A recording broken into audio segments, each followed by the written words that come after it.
So what that tells us is there is a little bit of overcrowding that comes into play there.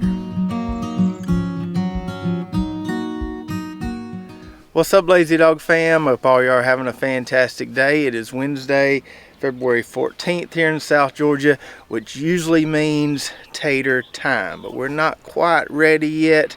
I'll explain that in a minute. We still need to get our taters cut up so we can plant them in a couple of days. So we're going to talk about why you might want to cut up your taters, how to cut up your taters, and then later in the video we're going to talk about why seed taters are so expensive.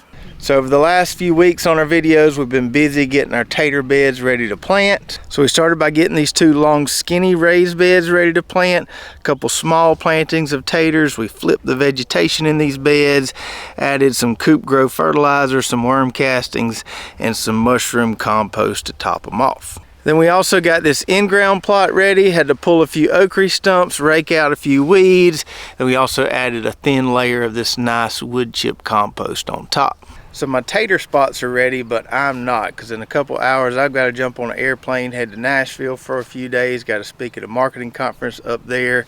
So I'm not going to be able to plant on February 14th like we normally like to do around here, but that's okay. Although February 14th is kind of our target date, we really got about a 2-week window we can work with here. We can plant anytime between now and the end of February and usually be just fine.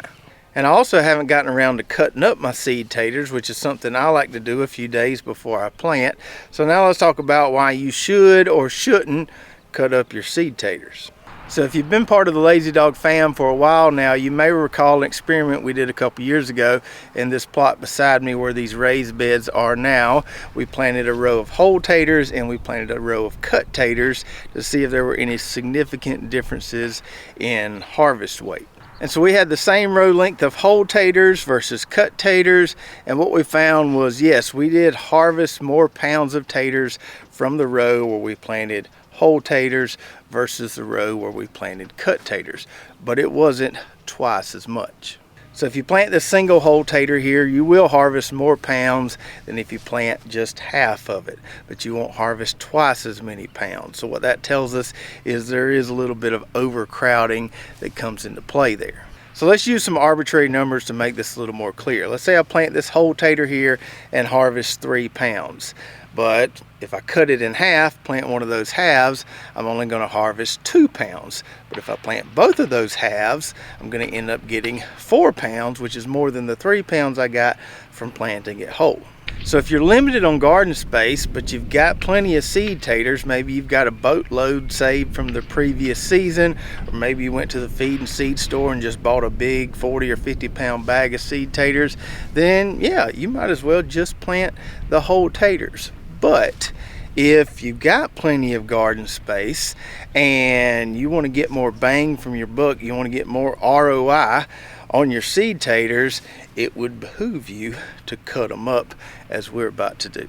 And a lot of this was confirmed last year when we did that interview with Jim Garrettson of Wood Prairie Farm. He said yes, they do cut up their seed taters as well, and he even went further to say there's been some studies done as far as what's the perfect or optimal size seed tater piece, and he said it was about half the size of a large egg.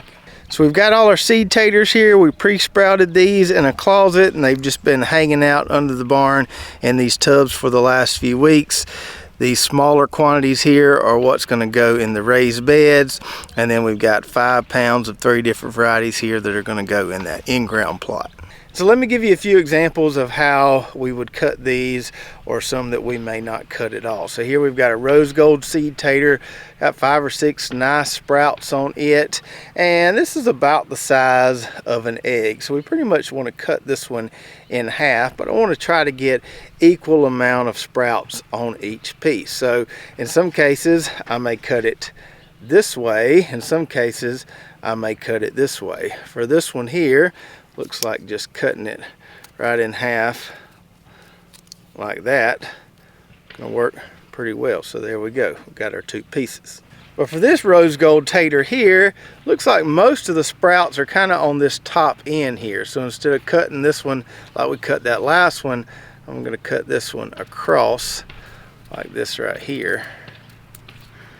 And that way we've got relatively equal number of sprouts on each piece.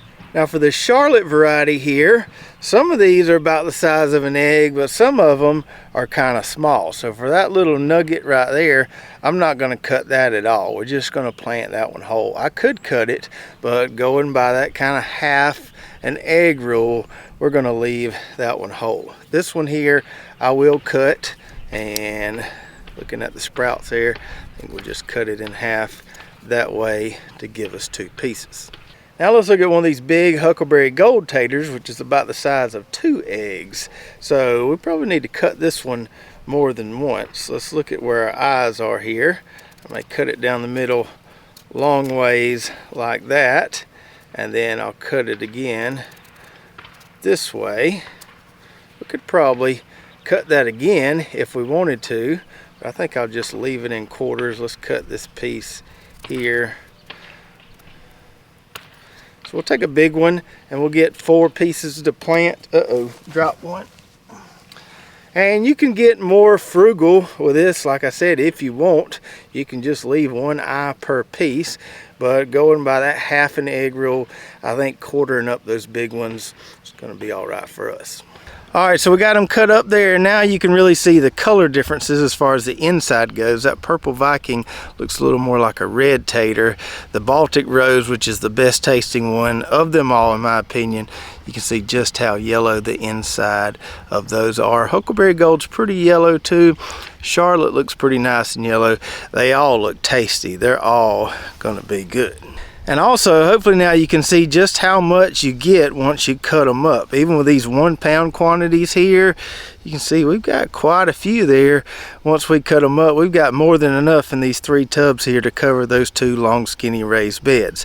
And over here with our 5 pound quantities, we've got quite a bit once we cut them up. Even an Alabama mathematician could tell you that one of those tubs there is going to be enough for a 30-foot row.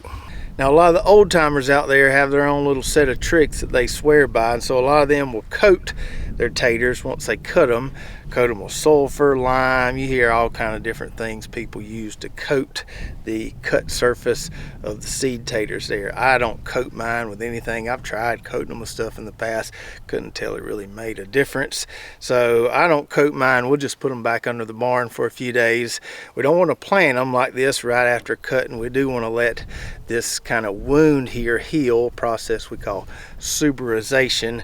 So we want to let that kind of scab over and toughen up a little bit before we put these in the ground. That's why we cut them, say 3 or 4 days before we want to plant. So we'll be ready to rock and roll when I get back from Nashville, and it'll be tater time here at Lazy Dog Farm. Now, as promised at the beginning of the video, let's talk a little bit about why seed taters have gotten so expensive, because we've had several people mention this in the comments that some of these varieties are just too expensive for their budget. And to be honest with you, I don't really know why they've gotten so expensive. I've never been involved in the production side of the seed tater industry, so I don't know what all goes into it. I do know the cost of everything else has gone up in the last couple of years, so it only makes sense that these have gone up too.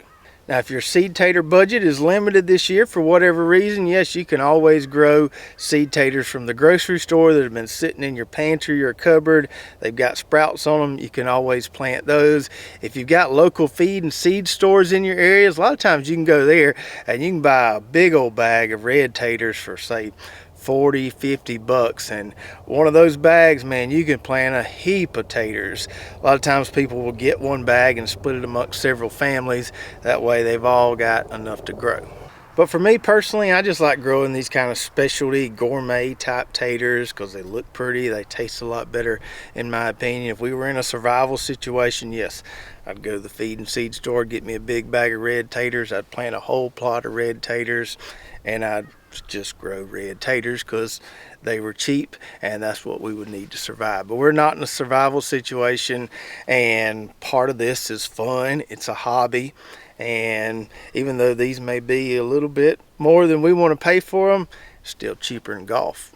And another reason is all we grew when I was younger is red taters. Red taters every single year. That's all we planted. That's all we grew. I didn't even know any of these other types of taters existed. All I knew was a red tater and then your big bacon tater. That's all I knew. Seems like when I was younger, you didn't even have all these neat little specialty varieties of taters at the grocery store that you have now. So I have had my share of red taters. We have grown our fair share of red taters over the years, and I don't even grow them anymore. I'll eat them. They're not bad. They just don't taste as good as these do to me. So that's my reasons for doing what we do, but there are plenty of budget-friendly options out there. If you still want to grow some taters in your backyard, get some from the grocery store, let them sprout. Go get that big bag of red taters from the feed and seed store.